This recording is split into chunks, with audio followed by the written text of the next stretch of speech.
The people that are the most wounded, for example, they might have borderline personality disorder or narcissistic personality disorder. What often has happened to them is that in childhood, they experience a very, very bad trauma. And so what happens is that their core self gets snuffed out, and they wind up getting a sort of replacement for the self. I'd recommend that you look up proper psychiatric explanations of this. I'm paraphrasing this as per my understanding of it. But somebody with NPD, for example, will appear as if they're the most confident person in the world. But in fact, they're the least confident person in the world. So they'll have incredible eye contact, mimicking somebody of incredibly high self-esteem. Amazing eye contact, powerful voice, powerful conviction. They will look like the most confident person that you've ever seen. But what they're doing in order to achieve that, basically they are contextualizing any kind of what you call narcissistic wound. So if you say you're wrong, they say you suck. If they were in a relation, say a romantic relationship, and they're the toxic one, they'll say that you're the toxic one. If they have NPD, they'll say that you have NPD. Does this make sense? Whatever it is will be deflected, will be reframed, and will be this ongoing battle to reconstitute their ego, to reconstitute a false self. And narcissism is especially sad because what happens is that the person whose self is injured says, I will go to sleep. I will permanently go to sleep and let in a false self. So the real self actually permanently goes to sleep and a false self is allowed in. There's a lot of psychiatric explanation for this. It's powerful, probably spot on, but weirdly, it's a lot like they'd call in spiritual growth, making a deal with the devil. It's actually making a deal with the devil. And what happens is you pull in this false self that is a million times more confident and has not decompiled, because basically what happened to me was after that book came out, I basically decompiled. I couldn't even function. I couldn't function properly for several years because, I mean, imagine that. I'm a person already very wounded, very fragile, just trying to learn how to be a coach. But I mean, it wasn't like I was like, remember in the book, if anybody here ever read that book? You know how it framed me as this like super successful coach that was like taking over the whole industry? You remember that? That wasn't actually true at all. I think perhaps Neil could see that that would happen because he saw how hard I was working, but it wasn't true. I was just doing little 3-student programs, 6-student programs. On occasion, I think we did one very large program like one time. So we were not this highly successful company at all. I was like some little coach being framed as this like world-conquering dominator guy going all crazy. It drove me nuts. And funny enough, I don't even enjoy talking about this because I trained myself so much not to talk about it. But I'm just trying to give it as an example. So I've kind of trained myself not to think about it or talk about it because you can actually become defensive. I feel like I'm even becoming defensive. Like I almost just want to be like, here's the truth. You know, I can feel myself wanting to do that, right? But, you know, then you just become this guy that just puts out videos about himself rather than about how to help you. So the part that helps you to understand was that the way that I broke out of that paradigm was by ditching the false self completely. That's how you break out of it. You break out of it by saying, you know what? I don't care about this anymore. I don't care about reframing things. I don't care about what other people say about me. I don't care about what the mainstream thinks. What I care about is going into my own soul and saying, is this true? And if I can see that it's true, then I'll believe it's true. I'm willing to take feedback. I'm not cutting off all outside sources of feedback. I'm happy to take feedback from people that are acting in good faith and are being constructive, but I'm not going to take feedback from sources that are just random and BS. So what happened was that created a kind of a hard break for me about 3 years after the book came out because my mind couldn't survive within a mainstream paradigm. So basically, for many of us, we are trying to live up to the beliefs of the mainstream, get the approval of the mainstream, align to the beliefs of the mainstream. And we do this again and again and again and again. And so what happens, though, is that we try to win within that paradigm. So the way that we try to win within that paradigm could be things like looking the way that we think we're supposed to look, making the kind of money that we think that we're supposed to make, having the kind of style and fashion and lifestyle that we think that we're supposed to have, and, you know, or maybe becoming famous or something like that. And then if we can win within that paradigm, then we can access the highest parts of our psyche. Okay? So we have to win within that paradigm. Here's the problem with it, okay? I live in the Hollywood Hills. I've got a fat mansion.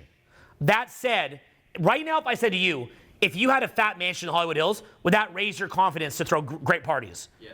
Okay, well that makes sense. That said, while I've got a fat mansion, you realize that when I live in LA, people are being invited to way better mansions. Way better mansions. Like, I might meet somebody very attractive out at a club. I can invite them to my mansion, but they're going to full-on estates. There's levels to this game, guys.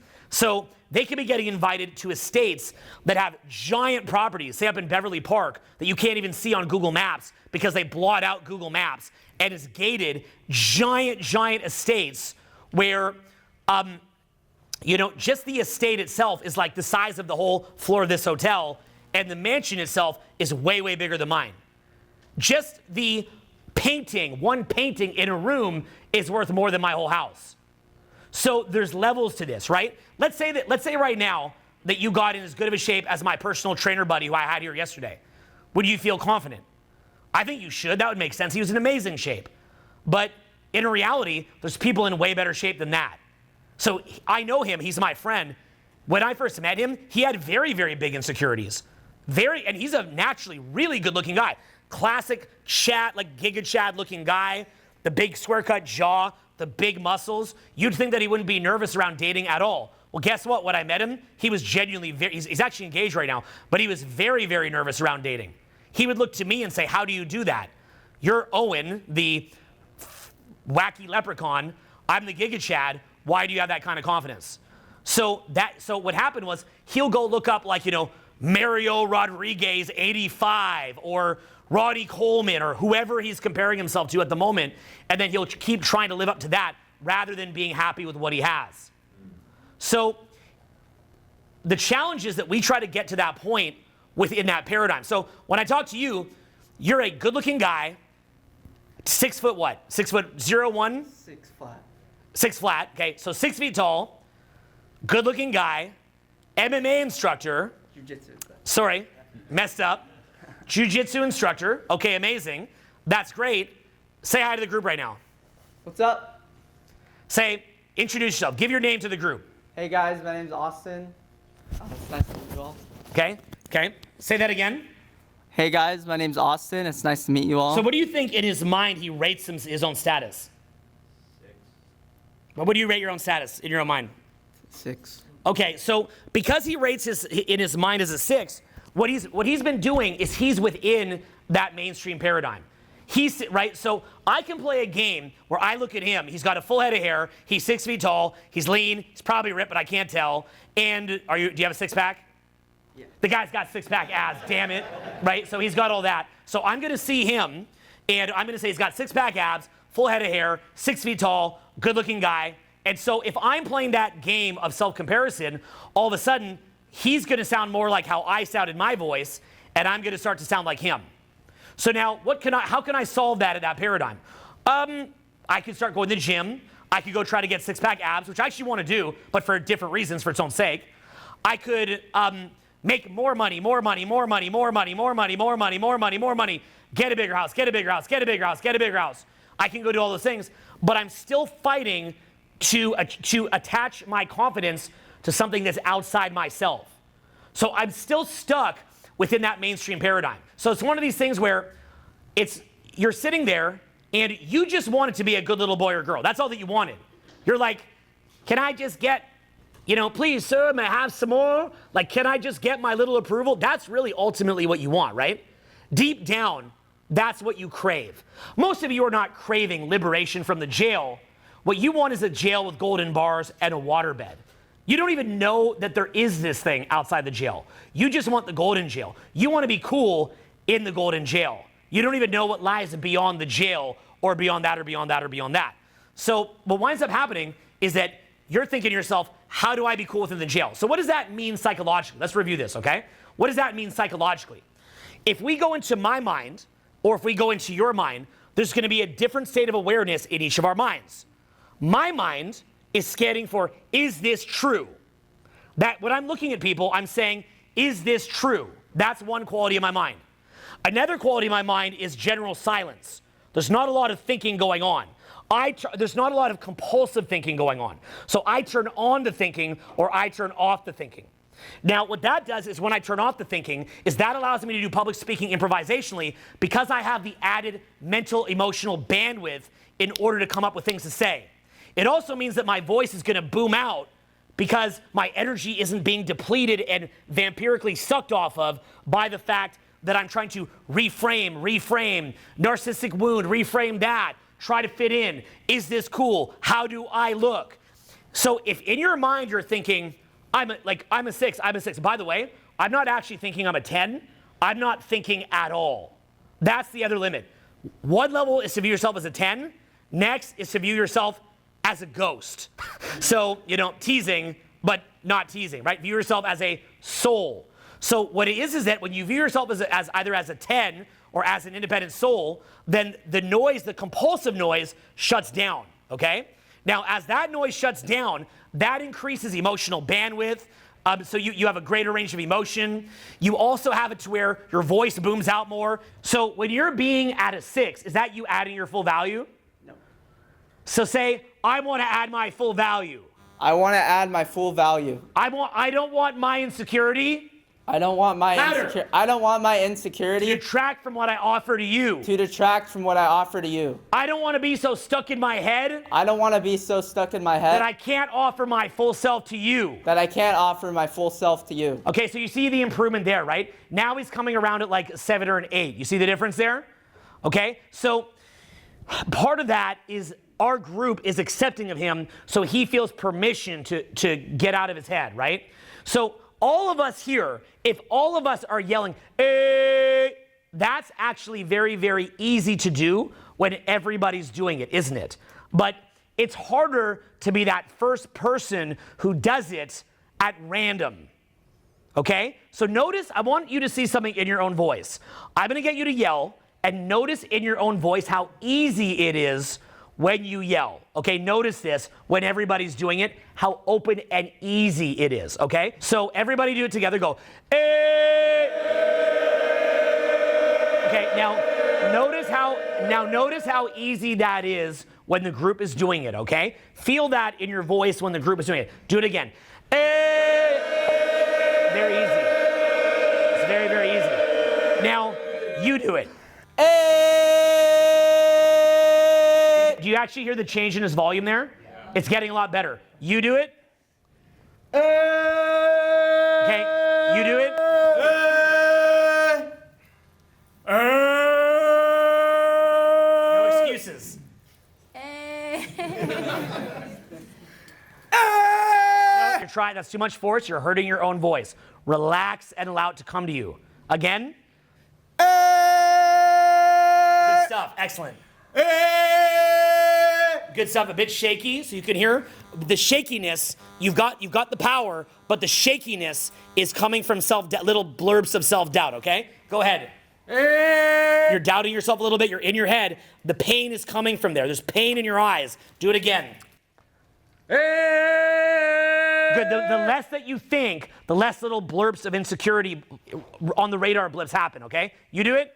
Yeah, again, you look like the Chad, and yet you have the self-doubt, right? Okay, do it again. You see how you're having to force it. Let it out. You're still having to force it. Let it out. Look at me. Definitely better. Do it. Yeah, there's some self-doubt in there. You do it. Excellent. You do it. Look how you're muffling your voice. You do it. Okay, you do it. Look at that. Look how you're muffling your voice. But you weren't here. You just got here.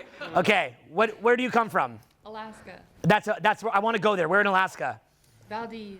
I don't even know where that is. Is that near Anchorage? Is that near Fairbanks? Here's Alaska. Yeah. It's right there. It's in the Panhandle. Yeah. Okay, we got to talk about the Panhandle. Okay, so is it near Juneau? Kind of. Okay, all right. Okay, that's like the big place I'm trying to get to. Okay, you do it. Pretty good. You do it. Man, you got so much more gas tank. You do it. Pretty good. Okay, you do it. You got so much more gas in the tank. Because I know you. You have all this potential. You're grounded within yourself, but you sometimes don't put the gas down. The way you're using your voice is a metaphor for how you show up, by the way. Put the gas down. Yeah.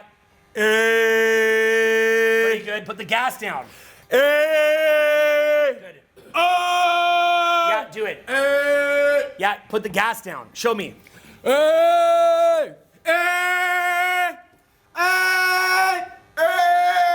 Excellent.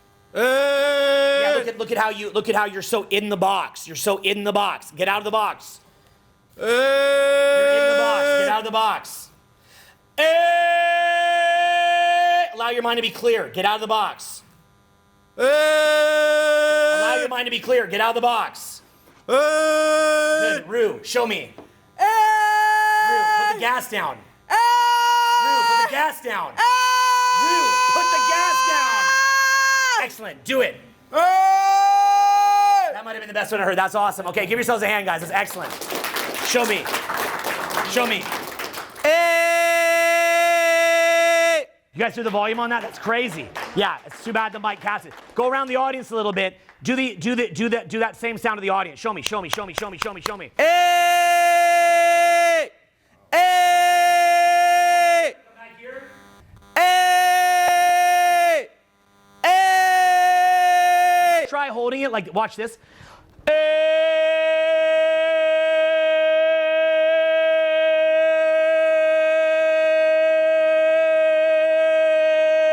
Show me that.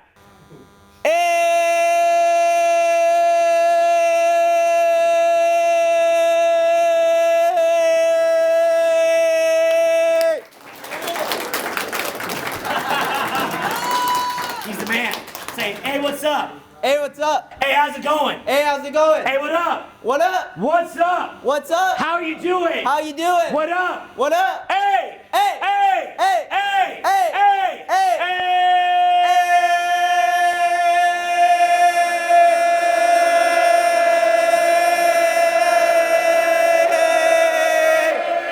Outstanding. Okay, give him a hand. That's amazing.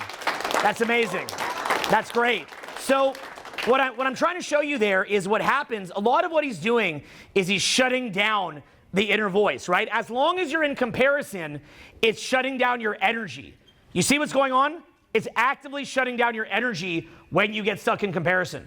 So as long as you're trying to get success within the box, that's where all these little blips of insecurity come from, all these little, like, not putting the gas down. And it was, I can't recall having done it where I had every single person in the crowd do it that rapidly, but I'm gonna do another video at some point where we actually get the cameras up on everybody, because seeing it in that rapid succession, you could really see how everybody shows up as a metaphor based on the way that each of you was doing that. Like, you could really, really see it energetically, how you're showing up. So, you know, some of you, and I know a lot of you, some of you I know that are very, very grounded, but don't make as much money as you could, or don't try as hard as you could. And so you'd be very, very steady, but you'd swallow your volume. Others of you try really hard, but maybe have insecurities. And so you'll be like, and it's more erratic. So you want to find that sweet spot between putting the gas down, like they call that intent, and then freedom from outcome. Say that with me, intent plus freedom from outcome. So that's how I'm aiming whenever I'm communicating with you. What I'm aiming to do is to communicate with a high degree of intention, major intention, but then at the same time, no outcome at all. Zero, zilch, none. Now, like I was telling you, I learned this for a number of different reasons. One was I try to look at the kind of confluence of things that were happening at that time as I'm learning all this, okay? So I'm lightly autistic. Okay, 2002, lightly autistic, going out all the time, trying to build social skills. Noticing that when I go out, I have great nights and bad nights. And the commonality that I'm seeing is if I go out to a bar club and the first 4 or 5 people are nice to me by random coincidence, like not having any correlation to what I'm doing, it's just that statistically speaking, some people are nicer, some people are less nice. And if I happen to bump into 4 or 5 that were mean, I'd get crushed and I'd tank. But then if I bumped into 4 or 5 that were nice, I'd shoot up. Usually it was somewhere in the middle. And so what I noticed was I'd walk into a venue and I'd feel like everybody is judging me, laughing at me, against me. I shouldn't be there, and I have imposter syndrome up the wazoo. I walk in, I'm super scared and like throwing myself into a bed of nails at age 21 years old. I walk in and I'm like, hi, and I'm trying to talk. I'm very nervous. I'm stuck in my head. My voice is off. Eye contact is off. Body language is tense. Jokes are not funny. Don't have any stories. Struggle with what to say, and basically default to low-level interview questions because there's so much chaos in my mind that I can't get out of my head. It's one of these things where I'm trying to show you what it's like to be in a contracted state of awareness versus an expansive state of awareness. Could I even get you to come back up for 2 more seconds, actually? I don't know how much ability you have to articulate the shift in what you're experiencing in your head. So that might be beyond your wheelhouse, but how would you, if you were to attempt to, how would you describe how you felt towards the start of the exercise versus the end? Yeah, definitely. Like going into this, like when I came up initially, I actually thought I was loud. Like I was like, oh, I'm gonna kill this. Like it's gonna be super easy. And then I found out that's not true at all. So that goes to show I'm probably not getting the feedback that I need to be getting from people. I'm just surrounding myself with. So that's one, which is key. Yeah. That's why everybody should be in training and mentoring. But number two, what I would say is, how do you feel differently in your head from the beginning to the end? I feel better, like more free, like less like in control of now, trying to look a certain way. That's the key. Now, by the way, notice that when I coach, people will look at clips of me hammering on somebody and they'll cut it out of context and they'll say, that's mean. That's not mean. That is me drawing to the surface the things that he's doing to attack himself anyway. All that I'm doing is drawing out what's already there. Now, from there, if we can make that more painful, that was like me with the Neil book, where it became so painful that I had to shed it and transcend it in order to survive. So what I'm trying to do when I'm giving you a hard time is give you the miniature version of the Julian Gate or me with the book, where I'm hammering down and making it too uncomfortable to stay in the mainstream acceptance and to get you to wake up and snap out of it. What does it feel like in your mind when you snap out of it? It actually feels like less. Like it feels like there's less dialogue going on mentally, and I'm just like letting things go. Yeah, just quieter, I guess you could say. Do you feel like lightly blissful? Yes. Funny how that is, huh? Yep. I feel like I just smoked a joint or something. Yeah, now you guys see why I'm against weed. I don't smoke weed, by the way. That ruined the point. Have you ever smoked weed? Bare, like a couple times. Okay, so you have some base for comparison. Yeah. So what feels better, weed or this? Definitely this, 100%. Now you see why I say, get off the weed. But people don't get that. Get off the weed, because the weed's gonna fry holes in your brain. Look up Andrew Huberman. Look up Dr. Amen. They show graphs of the brain, what it's doing to get a cheap, dirty version of what you could generate yourself. Get off the weed. Stop frying your brain. Stop making yourself crazy and learn to wake up. Now, yesterday we did the man-made DMT trip together. Today we did the weed together. So, okay, now go,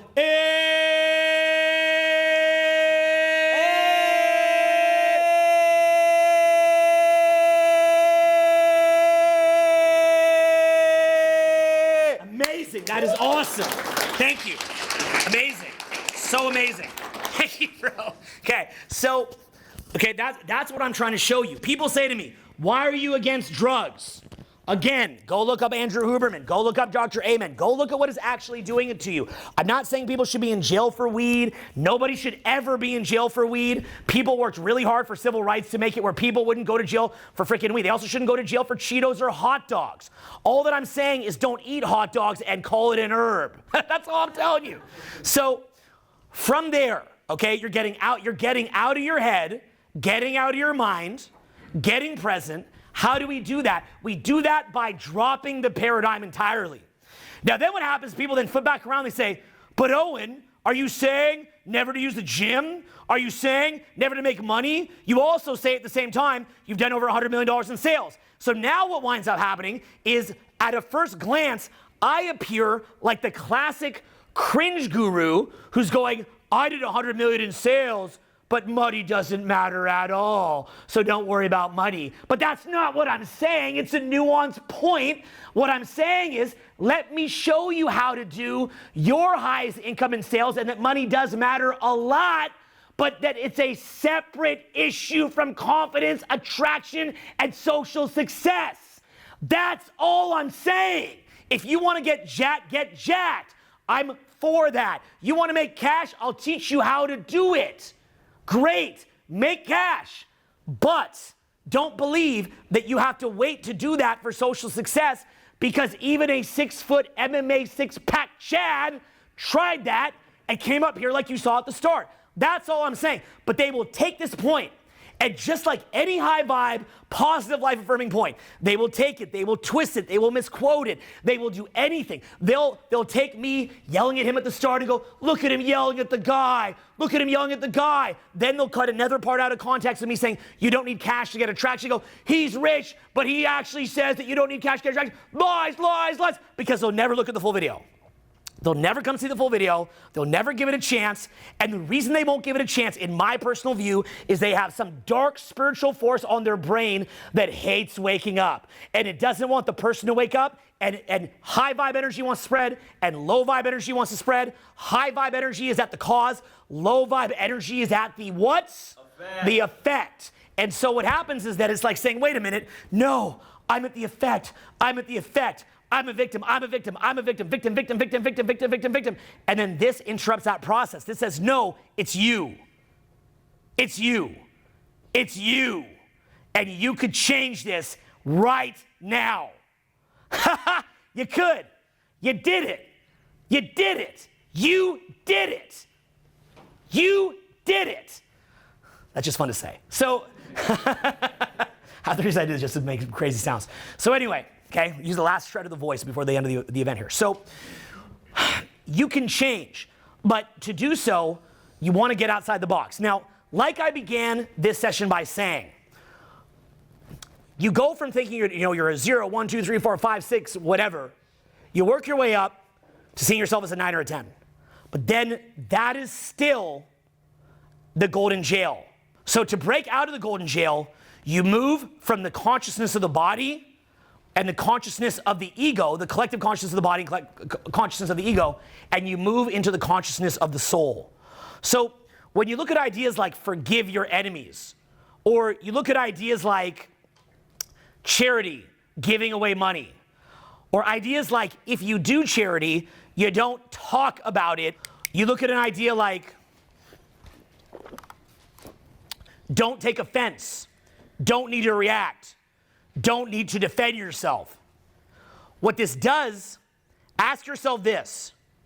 If you knew right now that you had unlimited money, you could never be killed, you'd live forever, you could go anywhere you want, you had unlimited popularity, unlimited dating options, casual or serious, whatever floats your boat, unlimited everything, and then somebody came and called you a poo head, do you feel the need to respond?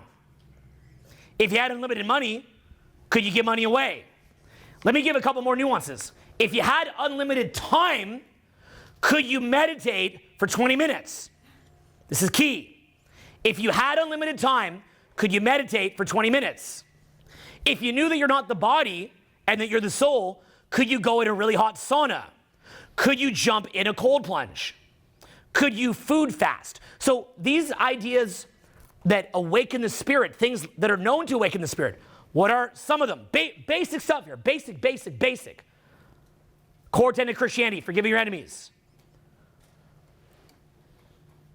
Sauna, cold plunge, food fasting, meditation, not reacting to insults, helping people that hurt you actively.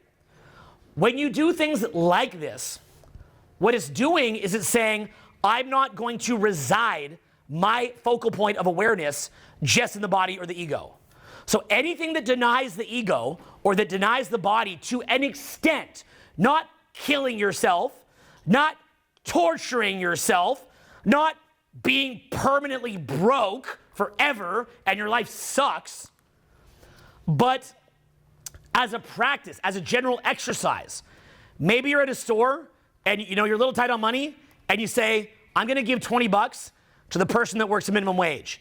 Not because you're trying to show anybody, rather because you're able to just it's like you're so tight-fisted and you're like, I really need this 20 bucks.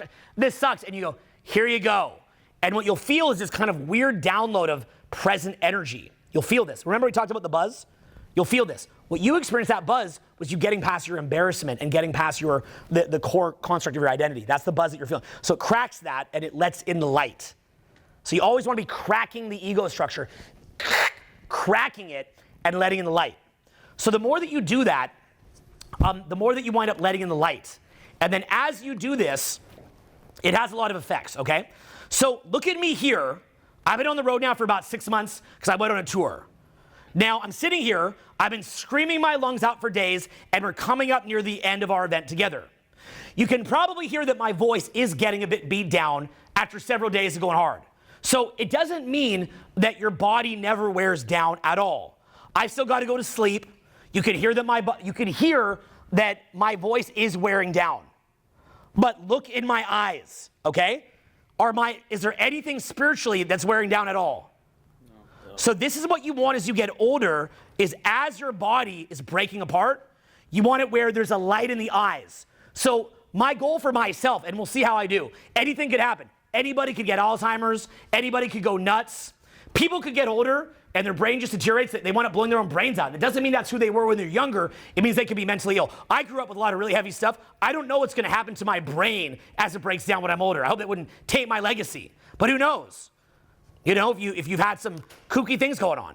But it's one of those things where the more that you awaken that element of the spirit, then even as the body's breaking down, there's a radiance in the eyes. So you wanna have it to where, if you're sitting there at 98 and your body's right on its last legs, I met Ram Dass before he passed, actually. I'm not a big fan of psychedelics, but I met him before he passed. Just at an Eckhart Tolle event, wasn't a private dinner or anything. But, but we got to chat.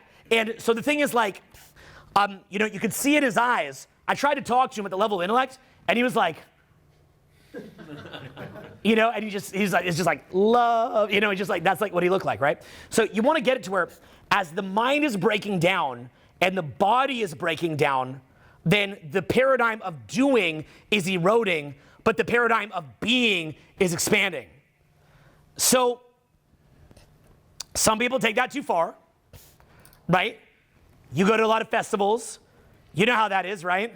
Probably a lot of people that you met that just go to festivals and kind of, Yeah, do you want to share I don't want to break off the point too much. Could you give a 2-second example of what that's like if you want to share? Yeah. Here, come up to the front just for 2 secs. Like the short, because I want to keep us on track, but what would be like the short version of what you see? Maybe it's a festival life where people use, we'll call it extracurricular supplements, as well as maybe not being super business focused to get that present vibe. What's the downside? Yeah, so from what I've seen, there's just a subset of people, and they'll just go from festival to festival, and they live in a state of perpetual psychedelia. So they're just constantly doing acid, mushrooms, DMT, and they're completely detached from reality to the point where there's been people, I can't even have a conversation with them. They're so ungrounded and gone, and I'm like, how does this person even function in day-to-day life? I have no idea. I don't know. They've just crossed over the other side, bro. Yeah, they don't need to function anymore, bro. Go to the festival, bro. Rave it. Magic fingers. Yeah, that's how they're fully convinced that they've figured out the Holy Grail. Mm-hmm. And they're like, oh, dude, you just need to take more acid. I'm like, no. I'm like, I don't think that's the solution. That's not they're fully convinced. Yeah, so that's been my experience. And I've done my fair share of psychedelics, and I've learned things from it, but I've realized it's not necessary at all. It's just not necessary. And you can get so much more from just a natural high, just implementing different natural practices. Thank you, bro. Could you give me a hand for that? Yeah, thank you for sharing. That's perfect. Yeah, so it's more, and because what happens is that unearned consciousness winds up messing with discernment. Okay, it can bring things into you. It'll bring elements into you that you don't understand and that I don't have the time to explain here. But it also removes discernment. So, like when somebody invites NPD into their brain because their psyche's fragmented from trauma, they gain confidence but lose discernment. That's what happens when you gain awareness that is unearned. So rather, what I've been trying to show you over the past couple of days is a process by which to go after it. So yesterday, we went really, really, really off the wall. I took you on like that. And then what I'm trying to do today is I'm trying to show you some practical examples, not just to create a golden jail, but to get out of the jail entirely. Now, let's talk practical benefits, practical ideas. A big practical benefit to all of this is the fact that, like I said, okay, so I think a lot of people forget this about my path, but what I created, most of that wasn't really out yet when we were creating that. Now, I got a lot of those ideas from Mystery and from other great pioneers. It wasn't just me. They led the way. But I was there very, very, very, very early. And so for me to pioneer that, that wasn't just me seeing, oh, there's a market there, and I'm going to throw my hat in the ring. Okay, what we've done, which is really, really beautiful, is that we put out a series of ideas that many other people have taken, and they put their twist and their stamp onto it. One of the things that always made me sad was that because a lot of these ideas got misrepresented in the mainstream media, a very, very common thing that people will do, which is sad, is they'll say, I'm teaching that too, but like the good version, not the bad version like them, even though they know fully well that, things like, you guys have seen Blueprint Decoded, and you guys seen Blueprint Decoded? Like, we were the people that pulled out the inauthenticity out of the community. We were the people that took that away. We were the people that said, you don't need all this structure. You can have self-esteem. You don't need to be controlling. We were the people that stood against that culture that exists in the community and said, we're going to show you something new. That was us. But then you'll see people that will look at our business model, copy it, and then they'll say, oh, I'm doing that too, but like not like the bad version, basically parroting talking points of the mainstream media so that they can benefit by teaching content that they didn't have to go out 20 years to create, but not take the blowback. It's a very, very low thing. And I've even seen people that I've been involved with that took that route. And it makes me really sad to see them doing it. And you want to know why it makes me sad? It's not the reason that you think. It's not because it will cause any problem on my life. It makes me sad specifically because when you do things like that, it's just like the psychedelic thing we said, the NPD thing we said. When you gain power in the wrong way, it messes with your discernment because you have to block out what you did. That is why you want to aim to live a high integrity life, is because when you don't own what you did and you have to block out what you did, you are inviting darkness into yourself that you can't even imagine. That is consistently what I've seen when people break integrity and hurt their loved ones and hurt their friends and stab people in the back. And I'll tell them this as they're doing it. I'll see them doing it. And I'm like, you got to stop this. This isn't about me. I'm okay. My situation's good. I'm not afraid of what you're doing. You need to stop this for you. And you see them going down that route, and it's got Anakin Skywalker vibes. It's like, yeah, right, because they're getting the power from doing this thing. And I'm like, you got to trust me. You got to trust me. And then I'll even go to the point where I'll be like, you're right. I'm the bad one. I'm the bad one. Please. I'm the bad one. Please stop. And I do that because you can see that satanic energy eating up their soul. And that's all that I really care about. I don't care about anything else that they do at all. Zero. But I've seen people do this in the community for years. It's been a huge thing around this base of information. It's this base of information that a lot of pioneer people came up with that other people jumped in on. And you'll watch that as they go about doing that, it starts messing with their discernment. That was another way that I saw that. This is why, in general, here's the key to life in my view. Number one key to life: do what you're doing for the highest good, but you are part of the highest good too. Do what you're doing for the highest good, but you are part of the highest good too. What does it mean if you do it just for you? Narcissist or sociopath. What does it mean if you just do it for other? Toxic codependence. That is actually a pathology, only doing it for other people and not doing it for you too. Do what you're doing for the highest good, but you are a part of the highest good too. What I like to do is to do things where I benefit, but then that benefit I take and then I do 10x more for everybody else. Then I receive, and then I could do 10x more for everybody else. That is a win-win kind of loop. You will see some people where anytime that you do something for you, they're like, that's selfish, that's selfish. No, it's not. You're selfish because you are dimming your light. You're dimming your light. To give, you have to receive. Somebody who cannot receive cannot give because they have nothing to give. I know this because I've been on the board of advisors for many charities. They got nothing to give. They're just like, we want to just give. I'm like, yeah, but you got to build something up. They don't know how to market their charity. Their charity enterprise is a total mess. They don't know what they're doing. Still beautiful what they're doing, don't get me wrong. I'm not throwing under the bus, but you get my drift. So you got to receive too. The other one is try to stay in integrity. Try to tell the truth. Try to keep a clean conscience. This has nothing to do with being a goody-goody. Because when people tell you to be honest, sometimes that could be a manipulative thing. They're trying to get you to be honest so they can get an advantage on you. You ever felt that way? Be honest. You ever felt that way? Yeah. They're like, yeah, it's all about honesty, but they're not even honest themselves. That's something that could create hesitation to want to live in integrity.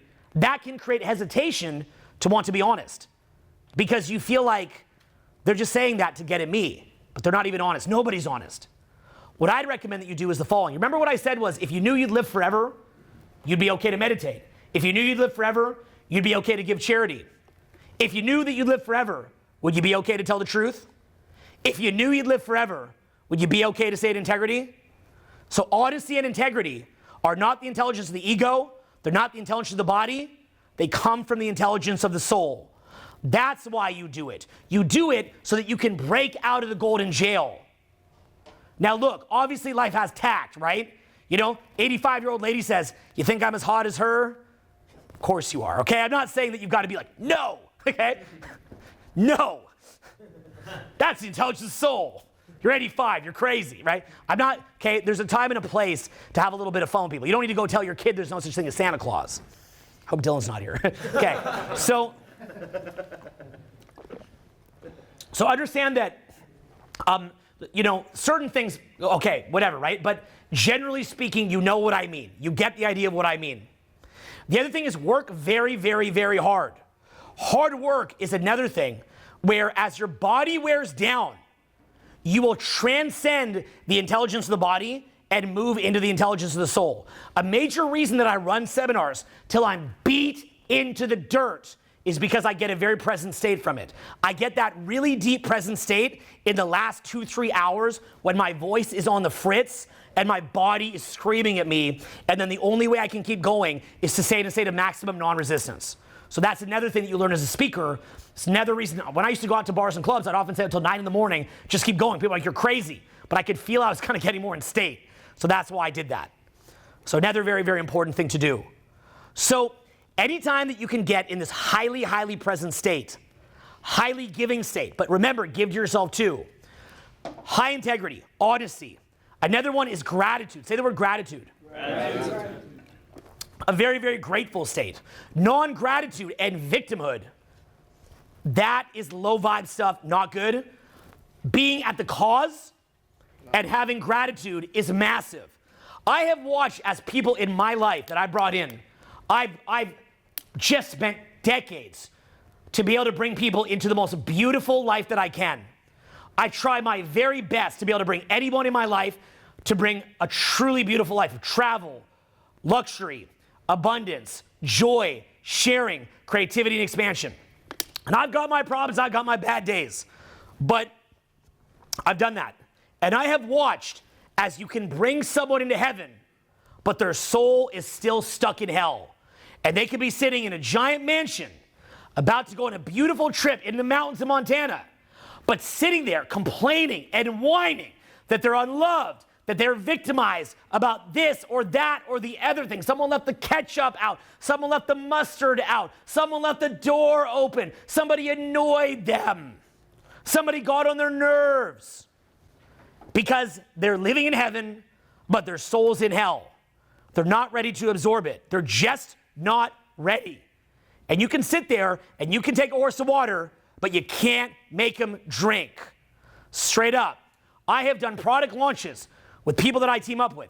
We'll go do $500K. Person never went to college. You don't need to go to college to make money, but most people don't make $500,000 without a college degree.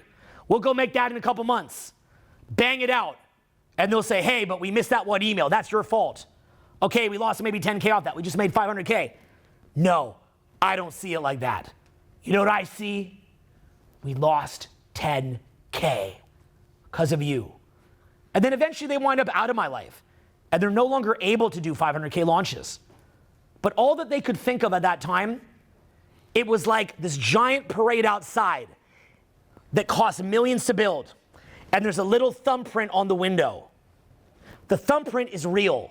They're not lying. But you can only resonate with that which you vibrate with internally. So what winds up happening is that if you don't resonate with positivity like a big parade, and you resonate with problems, then your perception is stuck on the problems. So in the same way, if you gain consciousness, but it's unearned, it messes with discernment. If you're gaining some kind of fix or addiction from being negative, it's also unearned. And as a result of that, you can have everything given to you. Everything. You can have someone spend decades to build something to pull you into. Irrelevant. You're going to throw it away. And you're going to feel like they are the big jerk. And then you're probably going to betray them. You're probably going to do something nasty. And then you're going to need to justify that, which means that you need to go further and further into self-deception, which means that you go more down. Then you got to smoke weed and get high to cover up the pain of what you did to block it out. You need to use projection to block it out. Now you're hooked on drugs, using projection, disconnected from reality, got rid of the best people in your life. Life's a train wreck, but you're telling yourself you're doing better than ever. Then what you might even do is invite a narcissistic entity into your core spirit to give you confidence. Now you made the deal with Satan, and now they've taken your soul. You're gone. Body's still there, soul's gone. Invasion of the Body Snatchers, part 5 billion. Because it's happened to a lot of people, and it's gonna happen to you, and that's the default that will happen to you if you don't actively fight against it. No different than weeds will grow in the lawn unless you actively pluck them out. The default is chaos. The default is problems. The default is decay. The default is death. You have to actively push against that. Why is that? Because part of the laws of physics, everything is going back to its most likely state. The most likely state is a bunch of space dust and rocks floating around the universe. Everything's moving back to its most likely state. It's a law of physics. What is that law called? Entropy. Law of entropy. Nice. Look this stuff up. So as a result of this, you are always going into that entropy. You're always going into that hell. Now, like I was saying, your mind will only allow you to see ideas, like I said, that you could resonate with or that your body's ready to inhabit. So therefore, that multi-million-dollar business idea is likely right in front of you. You can't see it. All you can see is a smudge. Smudge, smudge, smudge, smudge, smudge, smudge, smudge. What is a smudge? Weed, Cheetos, TikTok, negative media, pop culture, YouTube. Taking up your psyche, soaking it up in your psyche. What if the news, instead of being the crap that's on now, and by the way, like the smudge on the window, the negative news, perhaps a lot of it's real. It's real stuff. But what if the problem is the paradigm that it's at, okay? Thought experiment. Okay, there's this big conflict. Conflict is real, like the finger smudge is real. What if instead of focusing on the conflict, we said the even bigger story is the fact that most people are not operating their potential. And because we're not operating our potential, the result of that is that we're all short on money and in scarcity. And because we're all in scarcity, we have conflict. So why don't we fix that? We can sit here talking about different things that can kill us, like a shark attack, but we don't talk about cancer or heart disease. So we don't want to talk about the main thing. Somebody will be sitting there eating a Big Mac, looking at a shark attack, getting scared to go swimming in the ocean. They're going to deprive themselves of the ocean as they sit there pounding down a Big Mac or smoking a joint. So it's about the mind at a higher and elevated state is able to parse out that which matters and that which does not. Very, very, very key.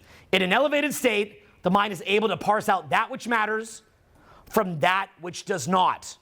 And so that is why a main key is say the word what else. Say that, what else? What else? So my mind, when I was stuck in that mainstream box, was always going back to how am I being perceived?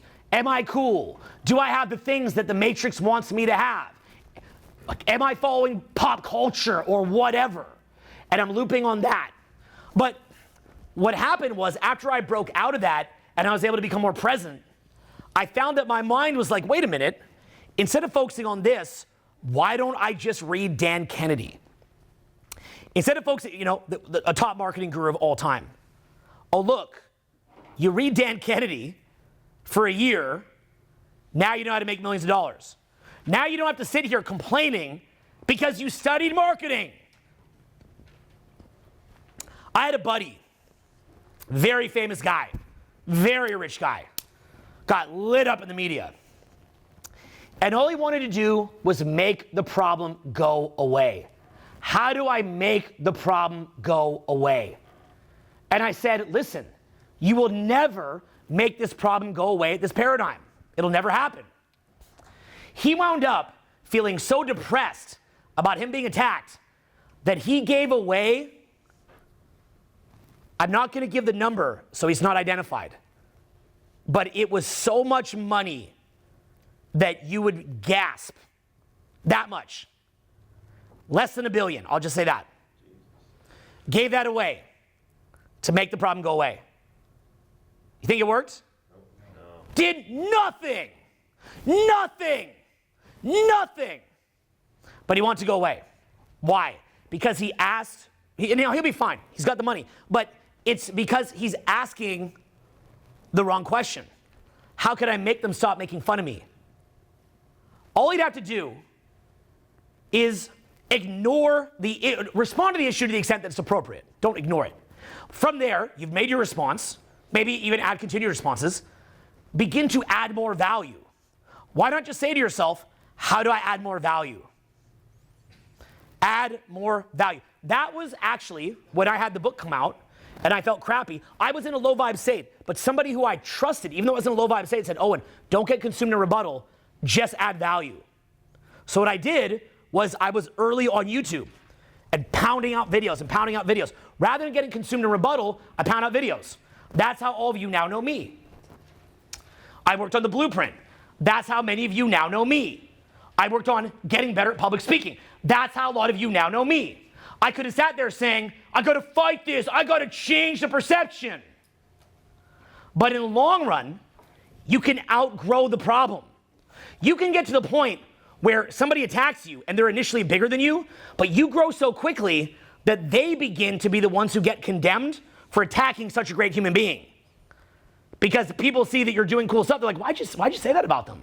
Now they've got to flip around and go, well, they changed a lot after I said it. Now they've got to flip back around. So their own words become a condemnation of them, not you. You can actively outgrow it. My buddy could add so much value that he would make the people that attacked him appear like fools. That's the only answer. You're never going to just donate away or react away people attacking you. But see, people attacking you is just yet another way to distract you. It's another way to stay inside the golden jail. Everything is trying to keep you inside the golden jail. Everything. Once you get that, you have the key to life. That one thing I just said. Everything is trying to keep you inside the golden jail. So you've got to clearly identify, what does it mean to live outside the golden jail? That's number one. And then number two, you've got to parse out what's trying to keep you in it. Reactive energy, distraction, addiction and things in the physical.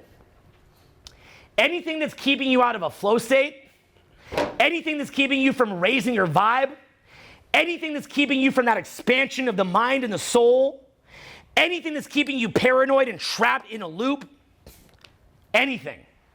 And then you realize there's like a small amount of things that are going to break you out. Just a small amount of things. That is why we say, narrow is the gate that leads to life. Wide is the road that leads to destruction. The narrow road. Just say that word, the narrow road. The narrow road. Okay? Enter through the narrow gate. For wide is the gate and broad is the road that leads to destruction, and many enter through it. But small is the gate and narrow the road that leads to life, and only a few find it. Maybe my favorite all-time quote, but it's up there. So what the narrow road means is that out of this huge array of things that you choose, there's a very, very, very small number of things that actually work. Here is my view of what they are for me. You'd have your view for what it is for you. For me, it's spiritual practice. That's number one. Number two, and this will sound funny to say besides spiritual practice, marketing. Just straight up. Because I can talk all this spiritual practice, abundance. Where's that going to come from? Marketing. Okay? So, but here's the difference. In practical terms, here's the key to everything. You go to sit down to study marketing, and your mind fights you. But you go to look at some trash, and your mind entices you. Notice the exact things that would help you. Your mind will fight. But the things that will destroy you, your mind will like. In other words, smoke a joint, you love it. Look at stupid social media, you love it. Gossip, you love it. Trash, you love it. That book, that if you read it 10 or 15 times and implemented it, would make you 40, 50, 60, 80, 90, $100 million. You cannot read it. You can't read it. I first realized this because I was creating the blueprint. And I was in my mid-20s making the blueprint. And as I wrote it, every time that I stumbled onto a section that I could tell was going to change my life forever, would change things for me, and not only would it change my life, but it would change the life of other people, lives of other people, I would have almost a miniature panic attack. It took me 4 years to write about a 120-page book, because every single time that I'd write a page, and I stumbled onto something that was that on point, I'd start to I'd be like, whoa, this is great, and I couldn't sleep that night. I literally couldn't sleep. I experienced it in dating, where I'd go out and I'd meet somebody incredible, and I found I couldn't sleep that night. It's like, if this person was in my life would be that much better. Kind of reminds me of a Jerry Seinfeld episode where he was gonna have a threesome. And he's like, I can't have a threesome because, what do I do? Do I have to wear a smoker's jacket like Hugh Hefner right now? Am I a threesome guy now? What do I do, right? Well, that metaphorically, that's what we feel in a lot of things, right? Like it's like am I a Hugh Hefner threesome guy now? We feel that same effect in many different things, right? Oh, well, what if I write this and then for the rest of my life, people come up to me on the street in tears saying how it changed your life. And then I'm that guy. So it would freak me out. But meanwhile, I could look at some trash all day. Easy. But if I wrote one paragraph that was that on point, it'd freak me out. Now, by the way, later, here's the crazy thing about the blueprint. This is the crazy thing about the whole blueprint, okay? Who here's ever seen Blueprint Decoded? Put your hands up. It's an older one. Okay. The craziest thing about Blueprint Decoded was I spent 4 years writing that, and I wasn't actively reading. I later put it out, and people are like, oh, you read this part here in this book, and you read this part here in this book. And I'm like, no, I wasn't reading books for most of this. I actually started reading a couple books towards the end of writing the blueprint and putting it on DVD. Which is a video for back in the day, if you all don't know what that is. So a lot of those ideas existed, and they were out there. But for example, RAS reticular activacism, that's a known thing. Even though that already existed and was known, I didn't know that, and I figured out what RAS was myself. So I'm tripping. I'm like, I just figured out this RAS thing. I'm tripping. I figured that out on my own from going out to bars and clubs and seeing selective perception. So, and there was a number of things that I figured out. I figured out what unconscious social conditioning was before anybody told me. So that already has been out. That's already a commonly known thing. But the thing is, you can only resonate with that which you're at that level.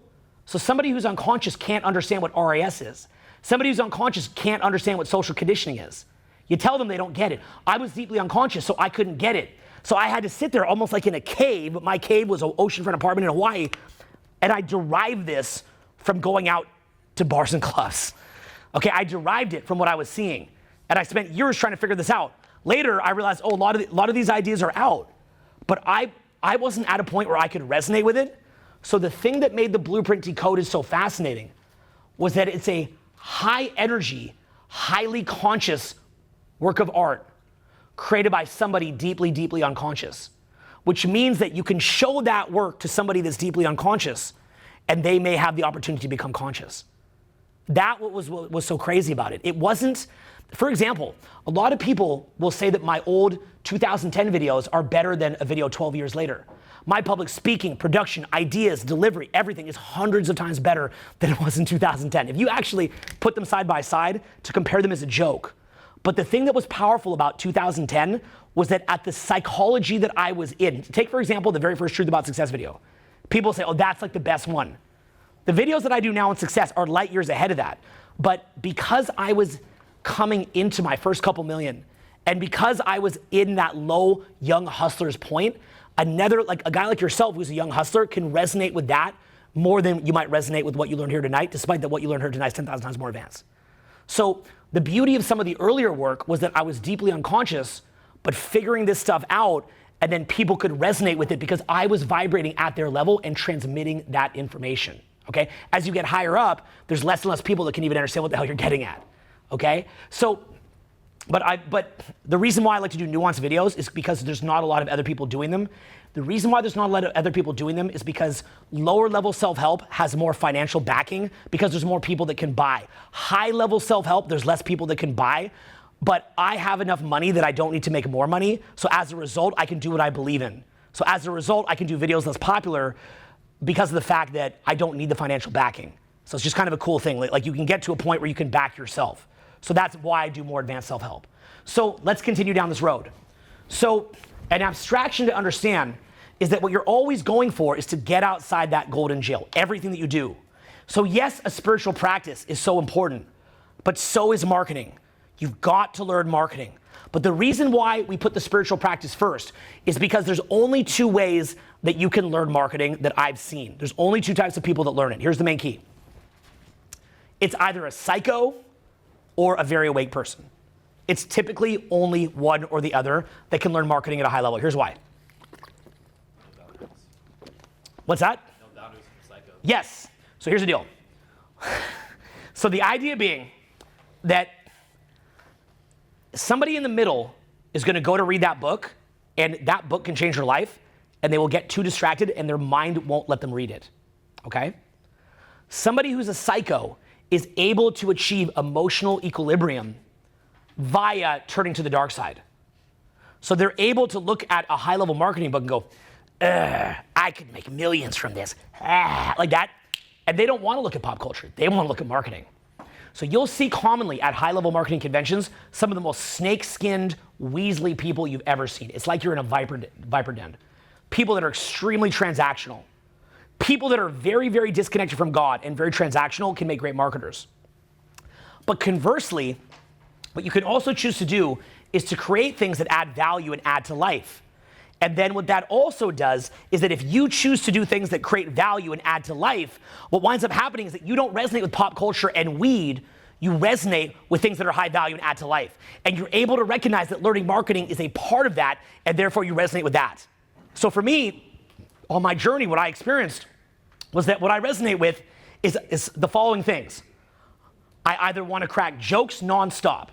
So you're going to see me out, and you're going to say, oh, and I saw that speech. Let's talk about it. And I'm going to go, nope. And I'm just going to go joke and joke and joke like this wall. It's like a wall of jokes, and you can't get me out of it.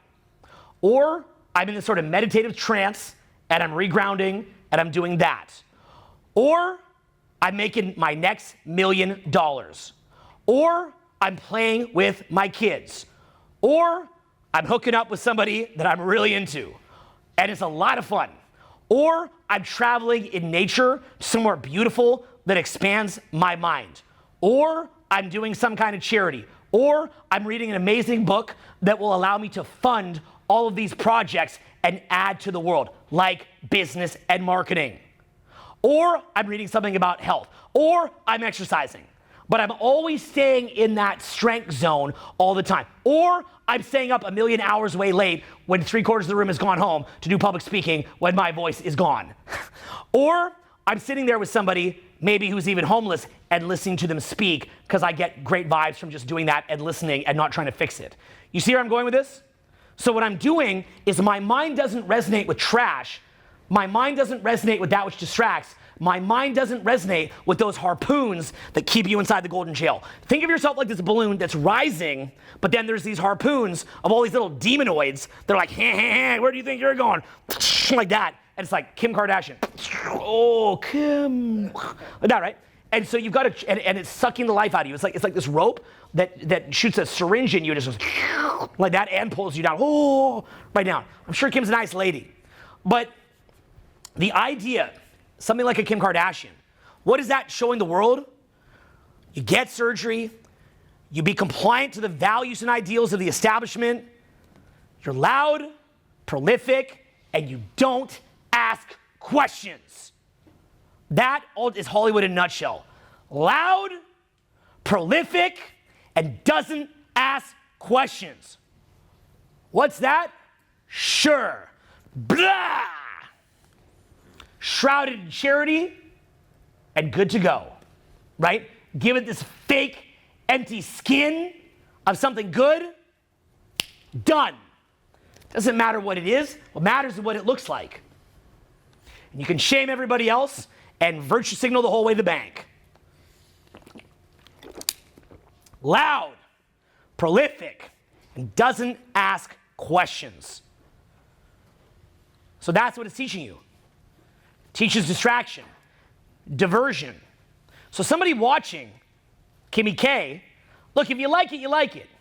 There's probably a percentage of people that get real value from that, legit. But for a lot of people, here's what it's doing. If you don't believe either okay, like we talked about earlier, okay? If you believe that you're a 6 in status, you're in a perpetual state of fear without even knowing it. It's a refrigerator hum that you can't hear, okay? Go quiet right now. There's actually a hum in the room from, what is it, air conditioning, lighting. But it goes so long that you don't notice it. You see that? You also have a refrigerator hum of fear that you don't notice because it's been there so long you can't detect it. So you've disassociated from it. Say the word disassociated. You've disassociated from it. So now what happens is that you're in a dissociated state. As a result, your mind is constantly scanning, how do I get approval? How do I match and mirror the values of society, right? People with borderline personality disorder have this, where it's not even, I've dated people with borderline personality disorder, and they're the best people to date in the world because they're a custom job just for you. Because they have deep, deep, deep abandonment fear, so they will customize their values to your values. You like this, they like this. Problem with once you've dated with somebody with BPD, it's hard to meet somebody who you're really into because everybody else doesn't have the same connection that you did with your old BP. Like, my BP loved everything about me, except to be fully, had all the same opinions as me.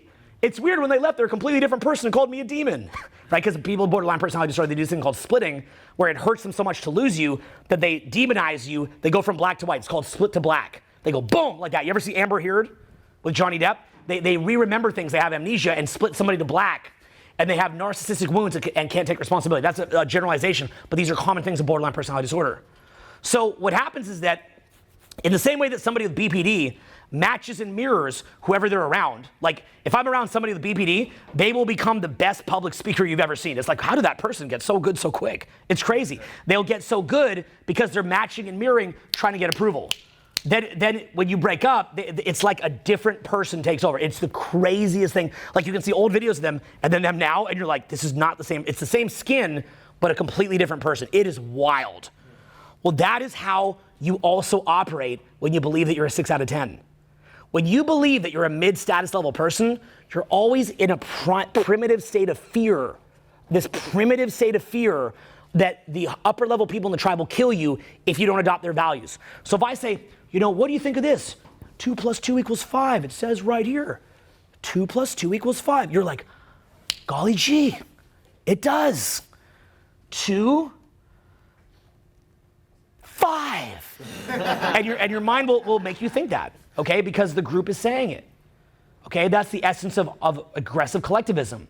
It's not about that. You'll notice that people that are more collectivists will rarely ever want to debate with somebody who's a bit more individualist. There's exceptions to this, by the way, but oftentimes, because people in collectivism, they base their truths on what they feel would benefit the collective and adhere to the collective. So they can't debate an individualist because individualists just like, well, it's like this. Collectivists like, no, it's like this, because they're adhering to the establishment dogma.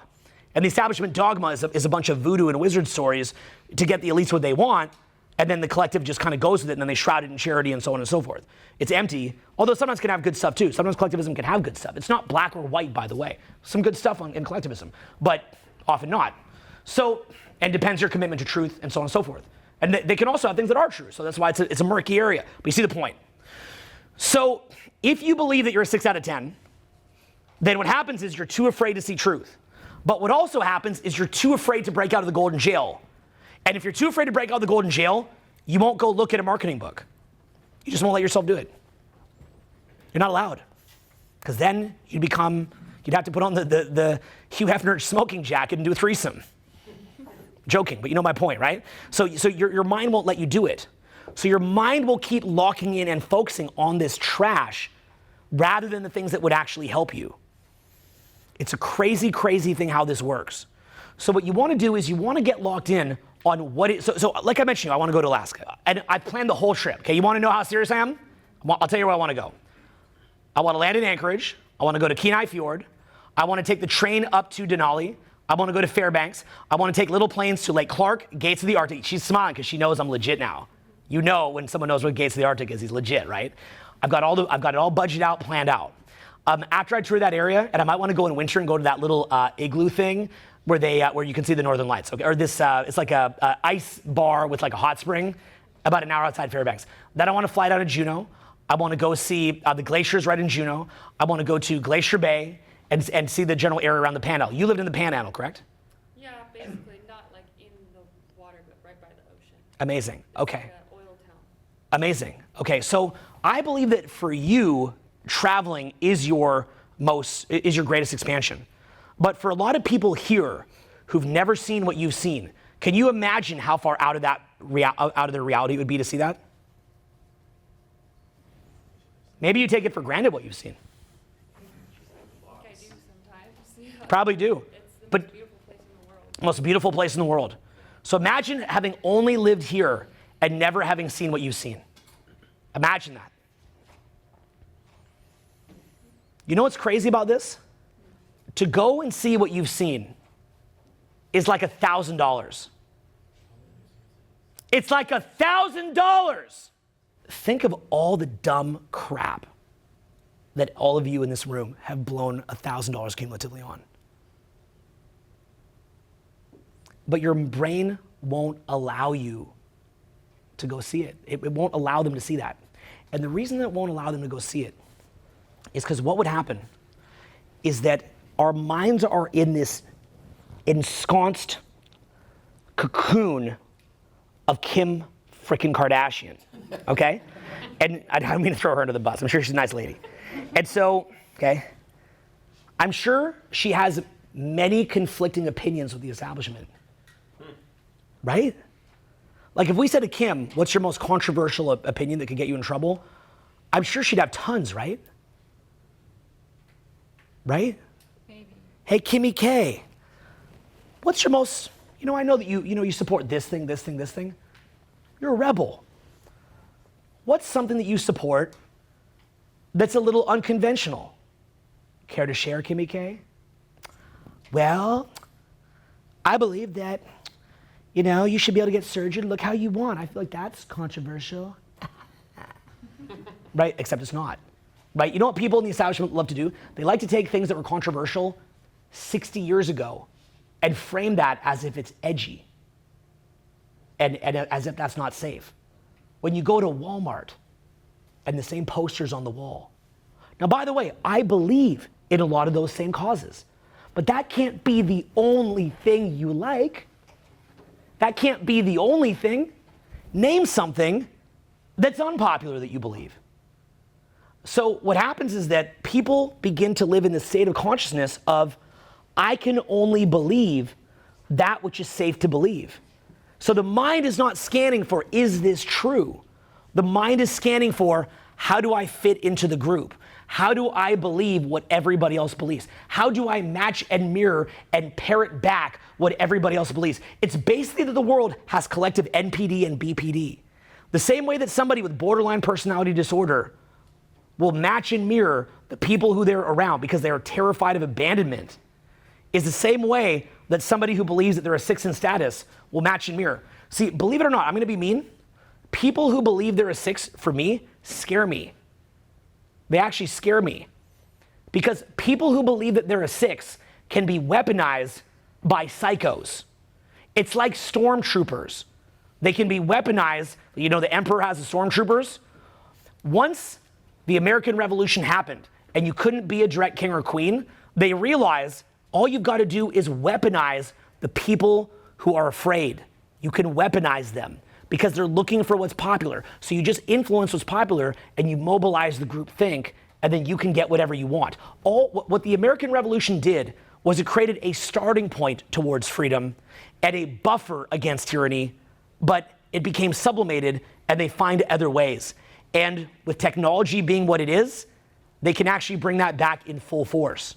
and at a higher degree than it ever was prior to the American Revolution. And that's in process now. That's the trajectory now. Oh, no, it's not, but it is. But of course, I'd encourage you all to think for yourself on that, by the way. You're allowed to. So going from there, the mind is going to continually go back to, how can I waste time and money and not see what you've seen? See, if people were to see what it is that you've seen, if they were to actually see that, they would be forced to break out of their mental prison, because they would look a grizzly bear dead in the eye. How many grizzly bears have you seen in your life? So many. Okay, how many? Like more than 20. Okay, so they'd be forced to look a killing machine dead in the eye. So you look at her, and she looks like, you think she's like you, but she's built different than you. But you'll think that she's like you. And so what happens, though, is that you'll see real nature. And so the idea of the matrix that's around us, what it does is the matrix gets us to a point that we're so trapped in the mind. We're so deeply, deeply, deeply, deeply, deeply, deeply, deeply, deeply trapped in our heads that we can only resonate with things that keep us in a cartoon universe. So we can't go see the real Africa, but we can go to Rainforest Cafe. Ever been to Rainforest Cafe? Like, you can go look at a bunch of plastic, like a plastic alligator, a plastic gorilla, because that's not going to snap you out of the trance, okay? Look, simple example. You want a simple example? You ever seen videos that teach similar content to ours, but they'll put on the thumbnail like Brad Pitt? Like, it'll be like charisma. I like these videos, and I know people that make them and like them, by the way. I think they're doing a great service. But just to understand the state of consciousness. So it'll be like charisma, and then it will have a picture of, say, Brad Pitt, and he's like this, right? And then they'll teach the same things that we teach, but rather than showing a real life interaction, like me actually talking to somebody, see, that gets a little too real, right? Because when you watch me do a real life interaction, some balding ginger geek doing that, that's the same vibes as seeing the grizzly. It's when keeping it, as David Chappelle said, when keeping it real goes wrong. Okay? So there's sort of this realness to it, where what happens is that if you see a grizzly bear, that snaps you out of this Kim Kardashian reality. Okay? The Kim Kardashian reality is basically built where it's like, you're allowed to look at this. Do you see what I'm saying? You're allowed to click on the Brad Pitt thumbnail. You're allowed to click on that. Like, you can look at Dan Bilzerian dating a lot of people because he's rich, so he's allowed to do that. You get some balding ginger little guy like me, and if I'm living that life, it's a visceral, different reaction. One is allowed, the other grates on the state of trance. It grates on that state of consciousness. Because one, the root nature of it is that you are at the effect, as Dan, right? Well, you're not like Dan. Dan's an amazing guy, by the way, but you're not like Dan. The other one, watching some little geek doing the exact same thing, what does that tell you? What does that tell you? Where does that situate you? At the effect. Where does that situate you? Watching a little geek doing the same thing, where does that situate you? It puts you at the cause. And the mere fact that it would put you at the cause is scary. So it goes against the state of consciousness. Anything that shows you at the cause is breaking through the trance. When you see a grizzly bear dead in the eye, you don't get to live in Kim Kardashian world. You now are in the real world. The real world is often too bright for us to actually look at. It's too beautiful. The real world it's aggressive. It's one thing to look at Rainforest Cafe or a cartoon. Like, you know how a child looks at a cartoon? Why do children watch cartoons instead of, say, an action movie? Why? Too much. Because it would overstimulate the senses. We thought that ended as adults. That's not true. Politicians cartoonify things. Television cartoonifies things. Many things that are even harsh are overlaid with like cheesy music. Cheesy music. One example that I didn't mind, I actually thought was really cool, I'm not against it, but it's an interesting example, was when Snoop Dogg and Dr. Dre performed at the Super Bowl. Anybody see that? And again, I thought this was cool. I'm not against this, not even 1%. I'm from LA, I thought it was great. but they've got the Crip walking, I think it was, at the Super Bowl. Now, things that, the Bloods and the Crips in LA, that's real. That's not some BS, right? That's not like a cartoon, guys, right? But if you're gonna put that to the Super Bowl, it's like it's like it had like little Snoop Dogg music, like I don't know how to Crip walk. Anyone know? Right? You know, and it's like, yay! Yeah, they're smiling, right? It's the it's the cartoon version, right? So now that's allowed into that culture. Okay, that's allowed into that trance. What's it like for you coming from Alaska and being in a place like California that has more of that trance when you've come from reality? Honestly, it feels like I'm not allowed to love like nature or stuff like I was there. Like I'm not allowed to just be present with it and appreciate it. Did you feel that you drew state from the environment, sort of like how a Native American person might describe? And does it feel that people are a little bit different here? Maybe they draw state from social media or from ego or from stimulus? Yeah, absolutely. I think I was like in a state of presence so often living there that when I came here, like all of my like conditions actually started to come to the surface. Wow. Yeah. But yeah, I think there's a lot of like, I find myself surrounded by a lot more like control from devices and like around environments that are controlled by devices and society, and everybody's looking around to see what everyone thinks of them, and they're not speaking their minds. And so it's a bit like what I was describing at the start of the seminar when I said that I was at LA Fitness and my mind just snapped, and then I could see what people are dealing with. So you're able to see to some extent the other side of that and able to recognize what people are dealing with because you weren't raised in that trance. So that'll be an interesting area for you to explore to see what, you know, how that could be leveraged professionally, or how you give, or how you show up with people. But I'll tell you that I figured this out because one of the most presence-inducing places in the world is Nepali Coast. Nepali Coast is this beautiful, beautiful cliff face in Kauai that is so beautiful that it shocks the mind, and you can actually hike in there. So it's one of the oldest islands in Hawaii. It's where they shot, you know, King Kong, Jurassic Park, or large chunks of it. And you hike in along these green cliffs along the ocean. Quite dangerous. Some parts are safe, but a lot of it's dangerous. Exhausting, so exhausting. And so what winds up happening is you go in there, and it's so presence-inducing that it freaks you out. And I would see that people that were there would start ranting and raving about, like, one of my buddies is obsessed with business, and he just kept rambling about business because it was too beautiful, and he's trying to shelter himself from it, like the Crip walking. He's trying to shelter his brain from it. I saw other friends that would talk about picking up girls, and they would just obsessively loop on picking up girls. Other friends would talk about complaints about other people.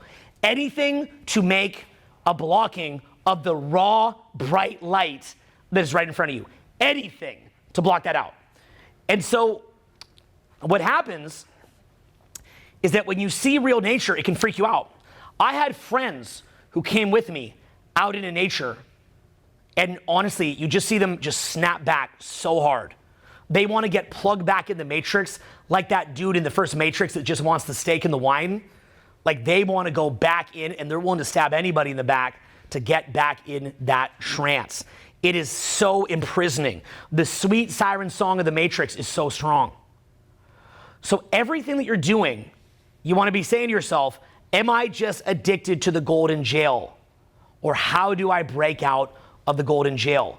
And people hear this and they'll say, oh, okay, so, and here's conclusions, faulty conclusions.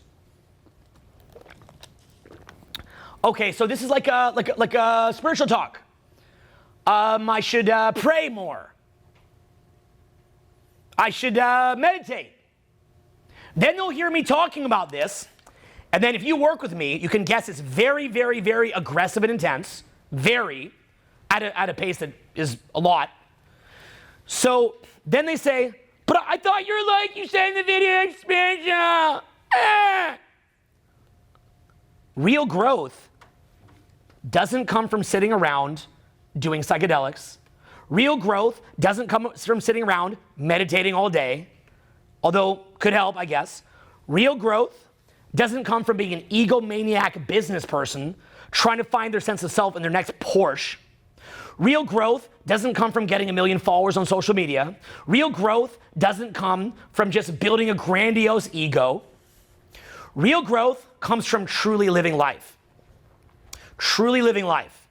And that means that you pick a mission that pushes you to the edge of your comfort zone again and again and again and again. And as you do this, if you truly desire to wake up via that process, maybe it could be that you're a master at crafting a violin. Could be via sports. Could be via public speaking. Could be via building a company. Could be via doing sales, but taking that to the highest level and then sharing what you learn with others. But it comes down to doing it from a standpoint that you're gonna go all the way. You're going to go all the way. You're going to go all the way. So you're not doing it just for comfort. You're not saying, oh, well, if I do this, then I can have the money. I don't need to work anymore. You know why I know that doesn't work? Because my clients, many of the wealthy ones, are in that position. Miserable, miserable bunch. None of them are happy. The guys that I coach that cashed out, usually they cash out in big tech, major big tech cash outs. These guys are dead to the world, and some are literally dead to the world because they get on drugs and they die. Some of you guys know what I'm talking about. So, dead. So you're thinking, well, if I just got enough cash, I don't have to work. No, that's not it either. Now you're not growing. Well, if I got famous enough, I'd have enough ego. That's not it either. Maybe if I get the best mansion, I get a six-pack. That's not it either. So it's about the ever-present flow of life, ongoing expansion forever, but deepening presence, deepening gratitude, more sharing, adding more, appreciating life more, loving more. So it's about the depth and the breadth. The cross, the depth, the breadth. Spiritual is the depth. That bling bling is the breadth. So push yourself. You've got to find something that you deeply, deeply resonate with. Something that you feel like you're here to do. Try different things. In those things, push yourself. Notice what that unearths for you. Notice what that brings up for you. Likewise, get in romantic relationships. Fight with your partner like crazy. And then when you break up, go read a bunch of psych books and figure out what a nutter you are. You're not gonna learn a relationship. One of the best ways to bring up all your narcissism and codependence and BPD and clinginess and anger issues, etc. These are things that would have never come out. Your exes are your partners in bringing out your insanity so that you can both heal. You see this? You get in a relationship, you're like, wow, we're gonna love each other forever, right? Does that usually happen? Could. I'm not saying it can't, it can. But the way that you also want to think about, especially when you're younger, if you don't quite, make it not everybody makes it to the end. Even Tom Brady and Giselle, guys, didn't make it to the end. So you're not always gonna go all the way. You might not. Statistically, you probably won't, but you still could. Keep believing, try. But what a relationship does is it's gonna bring up your problems. Now, when it does, you have two choices. What'd you learn from that relationship? I've got to be more picky. I've got to have higher boundaries. I've got to choose people who appreciate me. And you can get that out of it. And a lot of people do. And if you go on TikTok, it's all memes like that, brainwashing people. By the way, that's called NPD. Believing that is actually a pathology. People who lack regret, that's a sign of somebody with a cluster B personality disorder. But what you can also do is say, you know what, the other person maybe didn't value me fully. Maybe I should have got out sooner. But what was my side? And you could spend a couple months reflecting on that. And if you do, maybe, just maybe, you're not gonna have a repeat of the exact same relationship with the next person. But if you have any ex-partner who, when they broke up with you, their main epiphany was, you're bad, I'm good, and I've gotta learn not to be around people like you, if that's their main epiphany, watch. Inevitably, their next relationship, they'll be saying the same thing about them. So the beauty of a relationship is that you go into it, you love deeply, and it brings up the problems. You can also choose to be a partner in co-healing, depends how it pans out. A business or a career is something that is gonna bring things out of you. It's gonna bring out your laziness. It's gonna bring out your lack of lateral thinking. It's gonna bring out your inability to be creative. It's gonna bring up your inability to compete. It's gonna, remember we talked about the narrow gate. Running a business, when you run a business, there's gonna be people in your industry that are so incredibly talented. They're so talented, it's incredibly humbling. And what I'd recommend that you do is learn from them directly. Go and learn from them directly. Be humbled. Be humbled in the presence of true greatness. Go there and have the humility to be humbled in the presence of real skill. Total dedication. Be humbled by it. And allow that to penetrate, okay? In whatever way you want to think of that. Let it penetrate. And so as that penetrates in, if you can allow that into your system, you get a little piece of that energy. Because you've got two choices. You can say, oh, they're not all that. They suck. They're this, they're that, they're this, or that. You'll notice that. Post a great video, half the comments, this sucks, this sucks, this sucks. Because it's too much light. This sucks. While it may be true and nothing is perfect, you know what it also is? It's like my friends or me, we go to the Nepali coast and it's too bright to look at. It's shining too much spotlight on your own greatness and your own potential and your failure to capture it. So allow yourself to go look at greatness and keep bringing it back to how am I adding more value for the world? Out of all my regrets in my last relationship, if I had to pick one, and there's many, I think the greatest regret that I have is that why didn't we spend more time just talking about how to help other people? Imagine what a relationship would look like if you just kept coming back to that. Instead of, do you love me? Yes. But really? Yes. Then show me. This. But really show me. Ah! I could almost just run out this window. Just, I love you. Shut up. Okay. Head first, right? Be a great ending. So, so it's like, what do I need to do, right? And you ever had a relationship? Who's ever had a relationship like that? You can't penetrate. I love you, baby, but do you? Do you know my love language, though? Have you read the most annoying, real, but annoying book ever, right? Like very real, but so annoying, right? That's not my love language. My love language is this. Now chop, chop. Prove it that you love me, right? So it's like, marketing campaigns, right? You do a marketing campaign. You build a product, you do a marketing campaign, and it fails. Beautiful, beautiful, beautiful moment. Because you gave everything you had. You had the courage to give everything that you had to something. You took your hardest punch and it failed. That's a beautiful, beautiful moment. The relationship that I just described, I put my soul into that. I'm sure that there'd be a different opinion on the other side of it. But on my side, I put my soul in that and I failed. But you know what?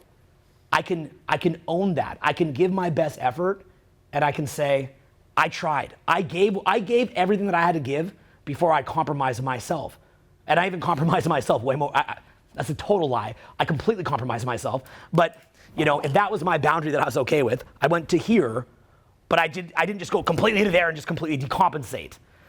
And so I gave what I had and I failed, but had a lot of fun moments too. The point being is that I've built things that failed. I built things that I knew would eventually fail because I could see the writing on the wall. Whether that's relationships, whether that's things that I built, whether that's projects that I took on. But if you push into these things and you take your hardest punch, that's where the real growth is, okay? So when you guys have seen some of my old content, for example, if you look at Blueprint Decoded, that was my hardest punch. At that age in my life, there was nothing more that I could have given to that project than I gave, okay? I was a young kid. I borrowed a couple $100,000. Okay, I spent 4 years writing it, scrutinizing over everything I had, borrowed a couple $100,000, recorded this thing on 1080 cameras before 1080 cameras were even a thing. I went into that thing with the money that it cost to produce this thing. I couldn't sleep the night before. It's like I was in a nightmare. Fought my way through that nightmare, went and smashed it, did a classic recording, and then the camera company didn't get paid by the parent company, and they threatened to just delete all the footage. But we got this thing out. I was so stressed when I put this thing out that I wouldn't be able to repay the loan that I got sick, as I was the one writing the sales copy that would make or break what it was that I was trying to do. I got so sick that the night before it came out, I got up and I fainted on the ground. I actually could feel I was fainting, and I quickly buckled down and like lowered myself down. I was like, I'm pretty messed up. Did that, launched it, made my first $2 million. That was terrifying. And not every story like that ends well. Because that's what we're used to hearing, right? The stories that end well. They don't all end well, okay? I watched too many Instagram videos of people skiing, and then I went a little crazy and I blew out my ACL. So that's not a happy ending, that's just dumb. That's just dumb. So it's one of these things, they're like, take the risk. What's the worst that could happen? Like, stuff can happen. But the point is that if that was my best punch. When I started doing YouTube videos, that was the best punches that I had. Me going out every single day to get better at social skills and teach it was the hardest punch that I had. When I created our best program ever, you guys might have seen some of all the real life interactions of, that took 2 years to produce. That was a lot of money to produce. And I iterated that thing for 10 years before I ever released it. That was the hardest punch that I had. I recently recorded a 52 video series, traveling all over the country, cost a couple $1 million, and gave my best effort. I cry in like half the damn videos. That's the hardest punch that I had. I'm sitting here with you late into the night when most people have gone home on this event. I'm giving the hardest punch that I have. I can't try harder than this. I also can't try less than this because you got to be in the zone to do it. But I can't drop in the zone and give more effort than I have to give now. I have nothing more to give. So if I bring my son up here to, do a bit of work, I'm giving the best that I have to give.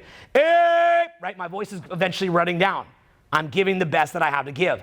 That's where the real juice is. It's having the courage to say to yourself, I don't care if I'm judged. I don't care if I fail. I'm going to do my best. My grandmother, Velma Cook, she told me, the last thing she told me before she died on the phone, she died from breast cancer when I was 16. Last thing she told me was, I don't care if you're the Prime Minister of Canada or a garbage man, just do your best. Give the best effort that you have. So whatever it is that you do, push into your edge. Not because you're trying to get an ego kick, not because you need money, not because you need anything to be happy. You can be happy throwing a baseball with your nephew or niece. We could be happy right now running up and down the street with our shirt off, screaming, I'm free, I'm free. You can be happy doing anything. You can be happy cracking jokes. You can be happy dancing. I've seen rich people live in a castle, metaphorical castle, miserable as hell. Don't do it for comfort. Comfort leads to atrophy. Have comfort. Do relaxing things. Go to spas. Get a massage. Take a weekend off. Take a month off. But don't do it just for that. Don't do it to get any revenge on somebody to be better than them. Don't do it for the props. Don't do it out of necessity. Don't do it to take.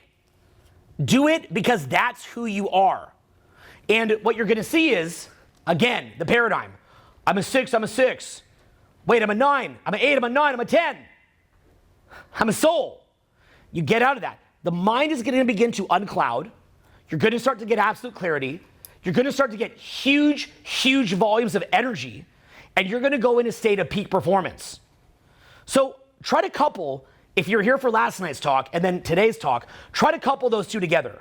What I tried to show you yesterday was a more Spartan type of aggressive mentality. Okay? More of like a Viking type of headspace, right? Do it. Go. Go when? Now. Tonight. What I'm trying to show you in this speech is I'm trying to take you into greater depths. I'm trying to drop you down to greater depths and get it to the point where your mind expands. And the benefit of this is that via this process, you're going to gain access to your true will, to your true discernment, and to transcendent states that are not outside yourself. Now, what's going to happen is that you're not inviting things in that are hijacking your will. I've talked about this in many other speeches. I could talk about it for a long time. The crib notes on that is, if you allow other things to hijack your will, you're not even yourself. You're going to be able to see things with greater discernment. You're going to be able to see that 2 + 2 = 4, which a lot of society can't right now. And what's going to happen is you're going to access transcendent states that are not outside of yourself. In the process of doing this, what's going to happen is you're going to expand, okay? And you're going to experience levels of energy that you didn't know were possible. You're going to experience ideas that you didn't know were possible, levels of discernment that you didn't know were possible, and deep experience of flow that you didn't know could exist. And you're going to be freed. And you're going to watch other people who you see in a trap, and they are going to look like they're spaced out in a trance. And sadly, what's then going to happen is you're going to start to see the rest of society, and they're going to look spaced out in a trance. And then, if you try to spread that message, you're going to see where the idea of being crucified comes from, because the idea of being at the cause and of being truly a good person is a level of consciousness that a level of consciousness below it will attack. And when we talk about total utter commitment, that is the highest level of commitment, which means enduring persecution in order to help wake people up. And that's at the highest level. And the message in the Bible was basically saying that when you're willing to even go through anything to be good, not just good in the eyes of the Pharisees or the religious establishment, but being truly good at your core, that is when you're at your best. And you're willing to sacrifice whatever it takes. And that is what creates the second birth. That there is where we get away from saying, oh, you'll make, because what I'm talking about initially is ramping up better social life, better money, better this, better that. But at the highest level, the whole thing actually collapses. Because at the highest level of that, when you're absolutely committed to waking up from the trance, and then your commitment becomes to help others in that process, then what happens is now the energy that wants to put people to sleep, which is much more out there in this realm, is now going to not be so happy about that. And so, and even in saying that, that'd be cut out of context to sound crazy. So, okay, that statement there will get cut out of context, and it's like just some random guy with like a hat and a beard is like, then the energy is like, yeah, and everyone's like, yeah, you're right, and people are like, these guys are crazy because they're not watching the whole speech, they're not watching the ramp up, they're not seeing the whole context, they're just seeing little tidbits from a lower state. So it's easy to make it look insane. So then what happened? But in reality, it looks insane because they're insane. So what winds up happening, being comfortable in a society that's a mess is not a sign of sanity. So then, that's an old Christian Murphy quote, I think. Okay, it's the general gist. So what winds up happening from that same standpoint, I know you resonate a lot with that. So what winds up happening at that same standpoint is then you get to the point where you say to yourself, I'm going all the way. Okay, I'm getting out of the golden jail. Nothing will pull me back into the golden jail. And what that requires is absolute commitment. But I'll tell you this, even if your soul went nowhere after you died, to live in that state for 5 seconds would be worth your life. To be there, to be real for 5 seconds would be worth more than any amount of money, worth more than anything. Even if as they torture you to death, you beg for your mommy because you went back to being unconscious and you were just like that as you died. To be real for even 5 seconds would be worth more than any amount of cash, any amount of hooking up. And I say that as somebody who's had a lot of fun, had a fun life. And I can tell you that, again, I'm here to help you make a lot of cash. I'm here to help you get a lot of social success. But those are things that are used as like a pole vault. I'm not telling you not to get those things. I'm not telling you to be a renunciate. But they're meant as a pole vault to push yourself, right? Me creating the blueprint, yes, I made my first $2 million. So am I being the shuckster saying, well, I made $2 million, but it doesn't matter? I never said it didn't matter. Money's what lets us come here. Money's what lets me feed my kids. Money's what lets me go travel. Money is crazy important, so important, because it lets you do the things that are important. But what I'm saying is that beyond money's importance is something even more. There's something even more. There's something even more. So keep pushing to find that thing. The idea in the Bible, when Jesus comes back to life, is the second birth. It's the birth of the soul. To live truly for even like you woke up, like for even 5 seconds, is worth more than having everything in the world but being in the frickin' trance.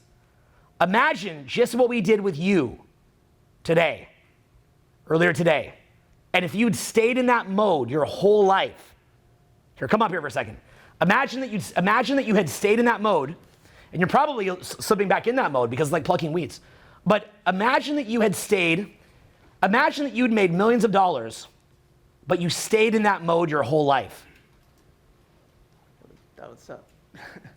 You see what I'm saying? Yeah. Imagine you, and he's just had a taste, like of a feast. He's had a crumb. But imagine that you would have had to stay in that mode, but you're trapped there.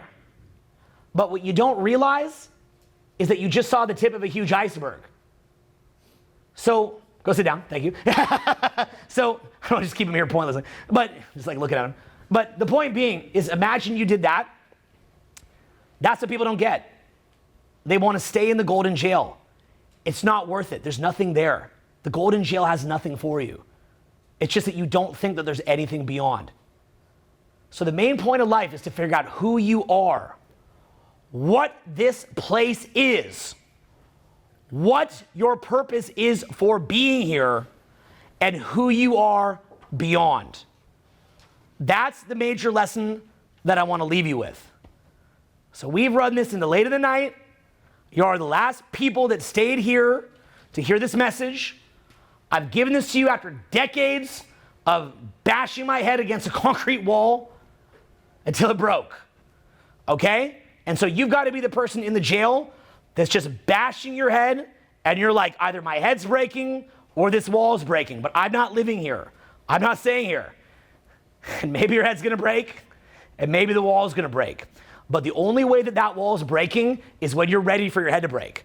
So you've got to say, I'm ready for my head to break. I'm not living like this. I can't look at this. I can't unsee this. The idea of a speech like this is that you can't unsee it. You can hide from it. You can run from it, but you'll never unsee it. You can never go back.